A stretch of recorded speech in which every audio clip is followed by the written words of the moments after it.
네, 여러분 안녕하세요. 평론하는 사람 최영일입니다. 이제 좀 익숙해지셨습니까? 벌써 여러 가지 이 컨텐츠를 통해서 여러분과 만나고 있는데요. 오늘은 참여연대의 범위를 좀 벗어났습니다. 최초의 콜라보 프로젝트. 자, 오늘은 또 새로운 손님이 한 분 더 와 계신데요. 먼저 소개해드리죠. 민원연 사무처장을 맡고 계시는 신미기 처장님 모셨습니다. 안녕하세요. 네, 안녕하세요. 자, 그리고 이제 참여연대에서는 정세윤 정책기획국장님 나오셨습니다. 안녕하세요. 네, 안녕하세요. 참여연대 정세윤 정책기획국장입니다. 예. 사실은 오늘 주제가 보수 언론이 진보 시민단체를 소비하는 방식 말씀드렸으니까 먹이가 되는 역할은 주로 여기 정 국장님 쪽에서 하고 있지 않나. 네. 그렇죠. 참여연대가 예. 가장 예. 언론에 보수 언론에 예. 많이 등장하는 시민단체죠. 근데 영광스러운 거 아닙니까? 왜냐하면 거의 이번 정부를 참여연대 정부라는 표현까지 쓰는데요. 참여연대가 탄생시킨 정부라는 표현도 쓰죠. 근데 저희가 아무 연관성이 없는 거에 대해서도 이렇게 끌려가듯이 의문의 일패를 좀 당할 때가 있어가지고 그런 점들에 있어서는 조금 이렇게 너무 과도한가 아닌가 이런 생각을 하게 될 때가 있습니다. 조중동의 과도한 사랑을 받고 계시는 거 아니에요? 그래서 그 얘기를 좀 들어보고 싶어요. 네. 사실은 이제 이 정책위원장님께도 잠깐 듣기도 했어요. 지난 컨텐츠에 하나 저희가 관련해서 올리긴 했는데 무려 이번 정부에 참여하고 있는 인사 중에 네. 이 62명이나 참여연대 출신이다라고 주장을 하고 있죠. 네. 조중동이. 네. 그러니까 일부는 인정할 수 있지만 대다수가 이상하다 이런 말씀 주셨거든요. 네. 정 국장님은 어떻게 바라보고 계십니까? 네, 그래서 저희가 이제 그 보수 언론이 시민단체 출신 인사들에 대해서 어떻게 표현하는지를 들어보니까 기사를 검색해 보니까요. 저희도 이제 사실 민연연이 하듯이 언론 모니터링은 아니지만 검색을 좀 해보니까 주로 등장하는 표현이 장악했다. 장악했다. 예, 뭐 청와대를 장악했다. 정부를 접수했다. 접수했다. 뭐 꿰찼다. 차지했다. 이런 식의 부정적인 표현을 쓰더라고요. 그래서 뭐 노조가 뭐 정부를 장악했다. 시민단체가 청와대를 접수했다. 이런 식의 프레임으로 네. 이런 표현들을 써가면서 보도를 많이 하더라고요. 근데 보통 보면 저희가 이제 국회의원 선거를 치르면 이번 국회 300명 의원 중에 법조인 출신이 몇 명이다. 맞아요. 그러면 우리가 분석하죠. 이제 언론계 출신 몇 명. 그러니까 300명 중에 몇 명이니까 독자들이나 시청자들도 어느 비율 정도를 차지하는구나. 그래서 많구나 적구나를 판단할 수도 있는데 그런 것도 없습니다. 그냥 무조건 쭉 이름을 몇 명 나열하고 봐라. 엄청 많다. 이런 식으로 시민단체가 접수하거나 장악한 게 아니냐라는 보도를 하고 있어요. 그런데 어쨌든 이 출신 인사들이 공직에 참여하는 것에 대해서는 어디 출신이냐보다는 이분들이 어떤 전문성과 경력을 가지고 있느냐를 가지고 좀 판단해야 되고 이분의 정책이나 또 입장이 어떤지를 판단해야 되는데 그런 것보다는 무조건 이 딱지를 붙이고 프레임을 씌우는 식의 보도들을 많이 하고 있습니다. 그래서 참 이런 부분에서는 너무나 좀 과도하게 프레임을 씌우는 게 아닌가라는 생각을 하게 될 때가 있습니다. 저는 이런 생각을 해보는 거예요. 그래? 시민단체 출신이 정치권에 가는 게 뭐가 나빠? 이건 제 생각이에요. 그리고 능력 있으면 전문성을 기용하면 입각도 하는 거고 청와대도 가는 거고 아니 그럼 뭐 이 조선일보 출신의 강모 기자가 의원이 되면 조선일보 입법부 장악 이렇게 쓰진 않잖아요. 그래서 이런 경우들을 보면서 아까 말씀하신 대로 법조계, 언론계 또는 학자 출신 또는 기업인 출신, 직능단체 다 정치권에 가면은 자신들의 이 어떤 권익을 대변하기 위해서 출신 의원들을 창출하는구나. 이런 생각들을 하는데 시민단체는 왜 이렇게 다를까? 그래서 신 차장님께 여쭤보고 싶은 게 시민단체 출신을 왜 이렇게 다르게 소비하는 거예요? 특별 대우를 해주는 거예요? 그러니까 사실 언론이 시민단체 출신이 예를 들면 정계를 진출하거나 관계를 진출하거나 이런 것에 대해서 이렇게 부정적으로 보도하는 거를 보면은요, 저는 딱 내로남불 이렇게 생각을 하는데요. 사실 언론인 출신들이 국회에 직업군 중에서 재헌의회에서 20대 국회까지 분석을 했는데요.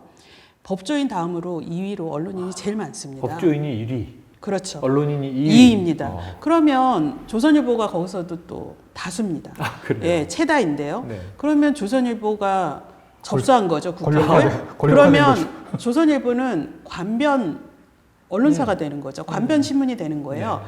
왜냐하면 지금 조선일보, 중앙일보가 6월 달에 권력이 된 시민단체, 견제 없는 권력 시민단체 기획을 하면서 이러한 시민단체 출신들이 특히 이제 문재인 정부에 많이 진출했다. 그리고 또 국회 등에 진출했다. 이걸 갖고 간변단체라고 칭했어요. 그러면 본인들은 국회 제일 많이 진출했거든요. 네. 국회만 진출한 게 아닙니다. 사실 조선일보나 중앙일보나 동아일보나 뭐 SBS나 MBC, KBS 관직도 많이 나가셨어요. 네. 지금 청와대 홍보. 대변인 누구십니까? 중앙일보 기자 출신이에요. 네네. 역대 우리 대변인들만 봐도 네네. 홍보수석들만 봐도 네. 지금은 이제 국민소통수석으로 그렇죠. 돼 있지만 네. 그런 분들 봐도 다 신문사, 방송사, 맞아요, 주요 맞아요. 예, 언론사 출신이신데 그러면 본인들은 관변 신문, 관변 방송입니까? 네. 저도 그 이제 또 기사를 검색해 보니까 억울한 마음이 들잖아요. 이렇게 시민단체 출신에 대해서만 이렇게 공격을 하다 보니까 기업인들에 대해서는 실물 경제의 발달, 혹은 뭐 셀러리맨 신하다 이런 식으로 포장한다거나 관료 출신들은 정책에 정통하다, 아니면 안정적이다 이런 식으로 표현한다거나. 꼭 유독 시민단체 출신에 대해서만 이렇게 색안경을 끼는 것은 좀 언론이 왜 이럴까 저는 그렇게 생각하는 분들이더라고요. 네, 그거는 저희가 볼 때는 이제 이른바 이 공격하는 신문들이 이번에 저희가 이제 정의연 사태. 네, 네. 근데 사실 정의연 사태가 아니라 이제 뒤에 말씀을 드리겠지만 정의연 오보 사태였죠. 네, 정의연을 문제로 만들기 위해서 억지 보도를 하면서 대량의 오보, 네. 대량의 왜곡 보도를 네, 낸 네. 사태였는데요. 정의연을 아주 집중적으로 언론들이 그 하이에나처럼 달려들어서 한동안 네. 지금까지도 마찬가지입니다. 그렇게 하다가 어느 정도의 이 거리가 이제 좀 소진됐다 싶었는지 그 다음에는 이제 다른 시민단체로 돌리거든요. 1순위가 또 참여연대, 네, 민변, 민변, 네, 그렇죠. 그다음에 여연, 예. 네, 또 영광스럽게 좀 민원연까지 이렇게 또 관심 대상이 됐었는데 그때 제일 많이 얘기했던 주제도 이렇게 진출하면서 진출했기 때문에 관변단체다. 또 지금의 문재인 정부의 정책에 지지하고 발을 맞추는 듯한 주장을 하고 있어서 또 관변단체다. 네, 이렇게 또 야, 지속적인 주장을 해왔죠. 지난 컨텐츠에서 네. 참 분통을 많이 터뜨리셨는데요. 네. 조선일보 기사가 이런 게 있더군요. 그러니까 이제 여당, 야당 비판에 빈도가 완전히 다르다. 참여연대가. 네, 참여연대가. 네. 그래서 보니까 여당 비판 13%, 야당 비판이 뭐 87% 이렇게 구분을 해놨는데 그때 조목조목 팩트 체크를 해주셨는데 내용이 완전히 그냥 자의적, 되게 잘 임의적 썼죠. 분석을 네. 했더라고요. 자, 그러면 저는 한 가지 또 불현듯 궁금한 게 아니 언론이 좋아요. 권력을 감시해야 되는 견제, 비판의 역할이 있습니다. 시민단체도 또 권력 감시 기부 네. 역할을 하는 거죠. 네. 그건 다 어찌 보면 같은 역할이 있는데 네. 자신들은 막 정권에 진출해도 입 닫고 네. 시민단체는 훨씬 그 빈도는 떨어지는데도 지금 굉장히 크게 문제 삼고 근데 이렇게 시민단체를 제 느낌상으로는 미워하는 거예요. 이유가 있어요. 이른바 이 조선일보, 중앙일보, 이제 뭐 한국일보 이렇게 주로 시민단체 공격한 신문사나 언론사가 그들이 보도했던 논조나 방향이나 정치적 입장, 이른바 지금 이제 한국 언론이 너무나 정파적이다. 네. 네 편, 내 편 가리기 엄청 하시잖아요. 이분들이 그렇죠. 보도에서. 거기에서 본인들의 언론의 생각과 입장과 다른 시민단체를 향해서 공격을 하기 위해서 네, 그리고 본인들이 계속 주장하는 바에 대해서 시민단체들이 다른 목소리를 내는 것을 네, 그걸 흔들기 위해서 이런 공격을 하고 있다라고 생각을 합니다. 그냥 이게 조금 이해하기 쉽게 표현해 보면 처음에는 흠집 내기로 시작을 해서 나중에 지속적으로는 길들이기, 네. 혹은 아예 문 닫게 하기, 뭐 네. 이런 거네요. 보수 언론에서는 시민단체가 권료가 됐다고 하지만 또 정작 시민단체가 정부 정책에 대해서 비판할 때가 있습니다. 그 보수건 진보건 상관없이 하잖아요. 해왔고. 그렇죠. 이럴 때는 이제 이 보수 언론들은 시민단체마저 이 정부를 비판하고 있다. 혹은 시민단체도 비판하고 있다. 또 이렇게 얘기하지만 또 권력도 그러면서 동시에 비판을 하지 않고 권력화됐다라고 또 얘기를 하기도 하고요. 이율배반적인 상황이네요. 그리고 이제 이율배반적이라는 게 아까 말씀하신 것처럼 시민단체라는 건 또 시민들이 원하는 또 시민들이 요구하는 정책을 또 정부에 얘기하잖아요. 그렇죠. 이건 또 시민단체만이 아니라 뭐 경제계도 마찬가지고 또 다른 이익 집단들도 다 요구를 하는 거죠. 근데 시민단체나 노조의 입장은 청구서라는 딱 이 프레임을 씌웁니다. 저 봤어요. 기사에서.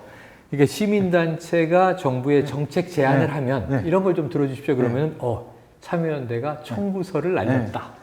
그런데 재계나 뭐 경총이나 경제계에서 얘기하면 이런 건의를 했다. 그렇죠. 경제 활성화를 위한 제안을 했다. 이렇게 정부에 막 청구서를 날릴 힘이 있으신 거예요? 아니 근데 청구서를 날렸다라는 것도 저희가 뭐 어떤 새로운 주장을 한 게 아니라 정부나 여당이 선거 시기에 공약으로 약속했던 사항을 이행하라고 요구하는 거에 대해서도 무슨 이렇게 막 돈을 뜯어내는 것처럼 청구서라는 표현을 쓰는 거죠. 이 언론사들이 시민단체를 평가하는 보도하는 기준이 뭐냐? 자기 입맛. 자기 입맛이죠. 그러니까 기준이 있어야 되잖아요. 비판을 하더라도. 그렇죠. 그러니까 공정하게 좀 기준을 갖고 한다면 그건 뭐 시민단체 다 받아들이죠. 근데 본인들 입맛대로 이럴 때는 비판, 또 따를 때는 또 침묵한다 하고 이렇게 하는 언론사의 정치적 또는 경제적 이해관계로 시민단체를 보도하는 게 이렇게 편향적인 보도로 나타나고 있다. 정의연 활동가 연봉 경실련보다 800만 원 많아. 그런 보도가 있었죠. 네네.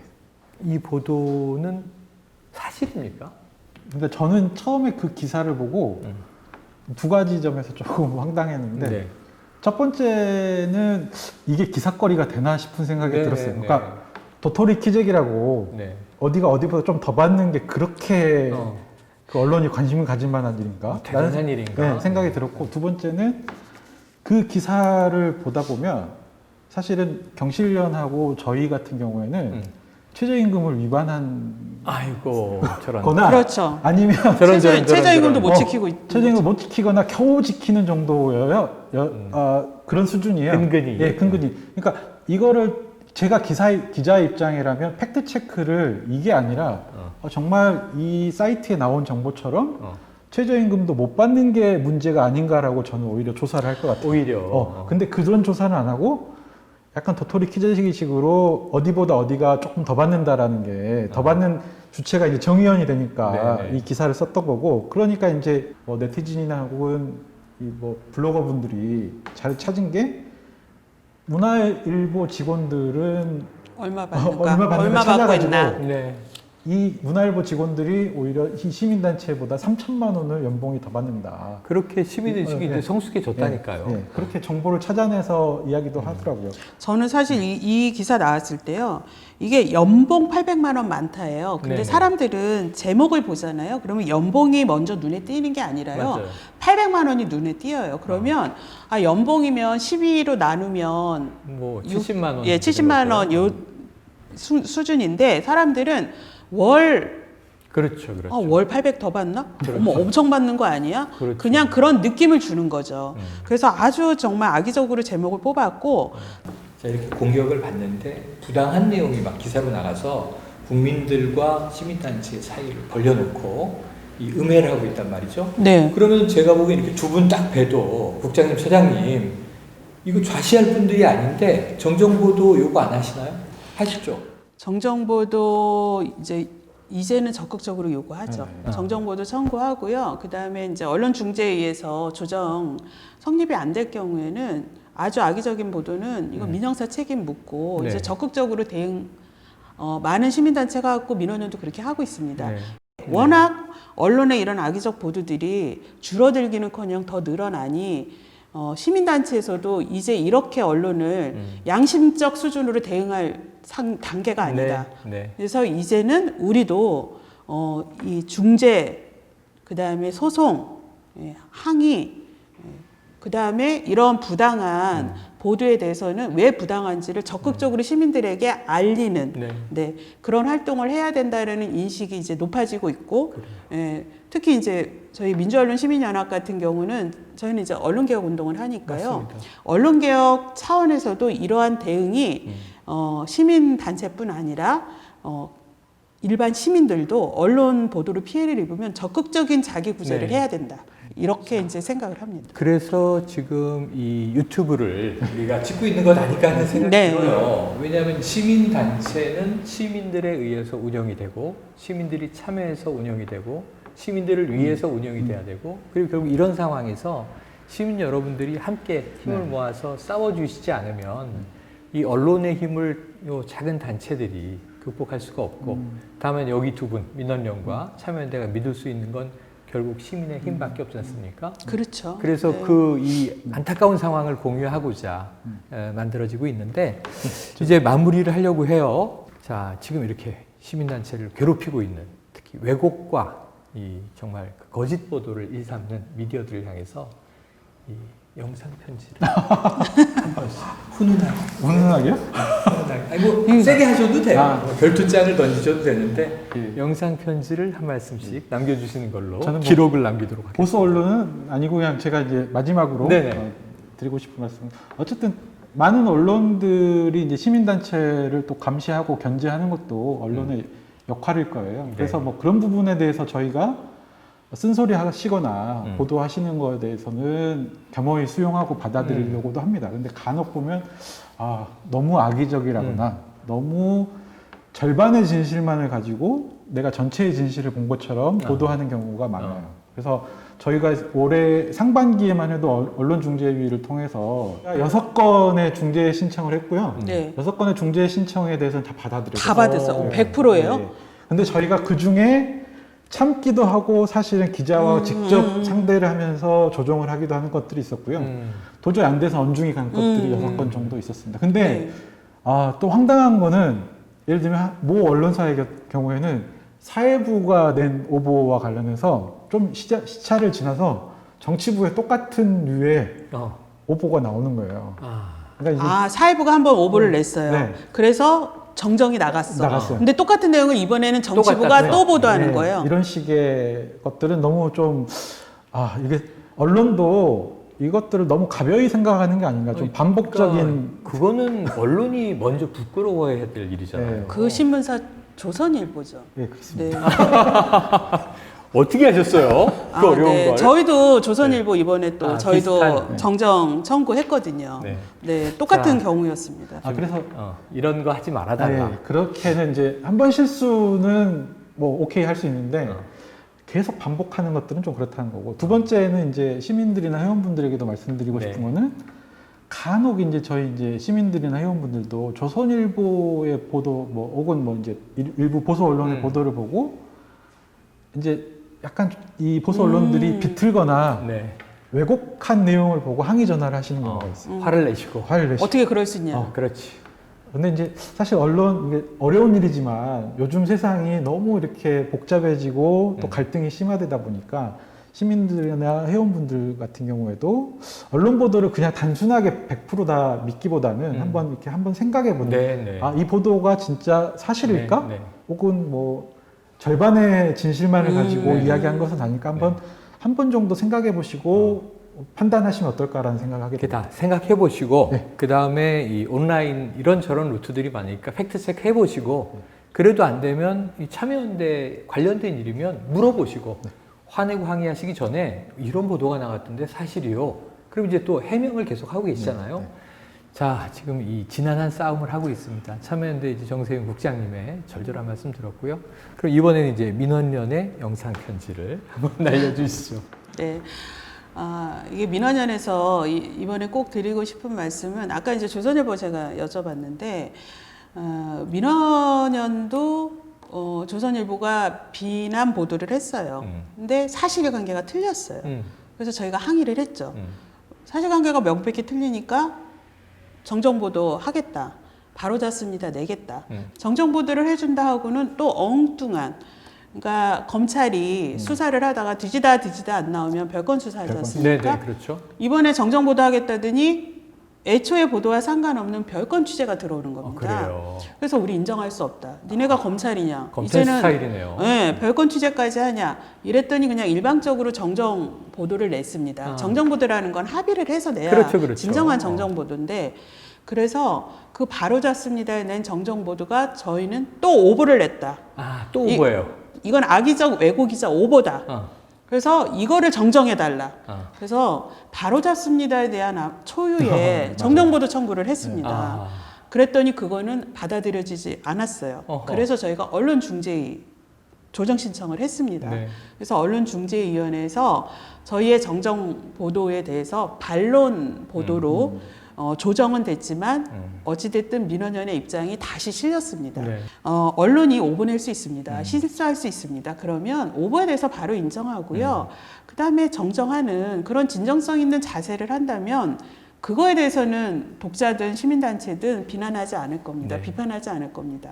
중요한 이야기를 일침으로 가해 주셨습니다. 제가 좀 달달하게 영상 편지라고 했는데요. 달달해질 수가 없어요. 두 분의 이야기를 들으니 정말 달달해질 수가 없군요. 네. 자, 이 꼭 명심해 주시길 바라는데 지금 이 유튜브를 또 어떻게 바라보고 계실지는 모르겠어요. 이것도 아마 언론도 보고 있을 거예요. 그런데 시민 여러분들께서 지금 오늘 두 분이 말씀해 주신 것, 지금 보수 언론이 진보 시민단체를 어떻게 소비해 왔는가, 또 어떻게 현재 소비하고 있는가 아마 느끼셨을 거라고 생각이 되는데, 그럼 아까 우리 정 국장님 말씀처럼 이걸 바라보는 독자, 시청자, 청취자, 결국 다 이 정보 수용자는 우리 시민들이잖아요. 네. 우리가 한번 팩트 체크하고 이 기사에 좀 이상한데 이 논조의 의미는 뭘까 생각해보고, 그래도 모르겠으면은 전문가들에게 확인하시고, 아마 미리 선제적으로 확인해서 뿌리실 거예요. 꼭 크로스 체크도 하시고, 그리고 이게 문제가 있다고 생각되면은 가만히 계시지 마시고요. 이건 바로 잡아라. 진실을 보도하라. 이런 요구를 우리 시민들이 할 수 있는 그런 의식을 우리가 실천하고 발휘했으면 하는 그런 이 당부의 말씀으로 오늘 가름을 하겠습니다. 앞으로 이런 이야기가 오늘 요 단편으로 끝나지 않고요. 우리 시민들과 함께 연대해서 민원연 또 참여연대를 한 축으로 계속 우리 사회에 이어져 나가면 좋겠고요. 언제까지? 언론이 제대로 설 때까지. 바뀔 때까지. 언론 없애자는 게 아니잖아요. 그렇죠. 언론이 역할 제대로 해달라는 거잖아요. 시민단체는 또 비판받고 잘못하게 있으면 또 사과하고 바로서 나가겠다는 거잖아요. 심판관은 누구냐? 시민 여러분들이십니다. 함께 끝까지 지켜봐 주셔야 됩니다. 자, 지금까지 민원연의 신미희 사무처장님, 그리고 또 참여연대에서는 바로 우리 정세윤 정책기획국장님 함께 해주셨는데요. 두 조직의 가장 대표자들이 오늘 불꽃 공방을 또 펼쳐주셨습니다. 오늘 함께 해주셔서 고맙습니다. 네, 감사합니다. 네, 지금까지 함께 시청해주신 시청자 여러분들께 인사하고 마무리하겠습니다. 시청자 여러분 고맙습니다. 네, 감사합니다.